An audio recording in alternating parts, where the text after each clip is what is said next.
Готуємо цигань печень. Не путайте це з печінкою, це жарене м'ясо, яке колись робили роми. У них усі блюда жирні, ситні, дуже добрі і наскоро сечені. На олейове жаримо цибульку, далі даємо соли і цукру. Далі беремо бужену солонину, з прослоєчку таку читаву, надрізаємо, бо паранну позірувала, жаримо на полочинтовці в оба боки або до золотистого кольору. Далі чинимо маринад. Олай, чеснок, кмин, чорний попер, паприка, челена, гірчичка, суль. То все файно умішали. Нарізаємо свинячу шию на кусочки, всякі великі, та будемо файно то масажувати. Я люблю, коли то читаво пропітає та поклала на ніч у холодильнику, бо забрало всі аромати. Пак жарю в зубах боку до золотистого кольору, ще дав мало чесника. Боже, із крумпельками, йой!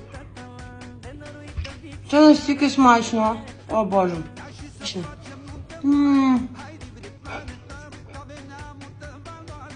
Це просто бомба. Смакота.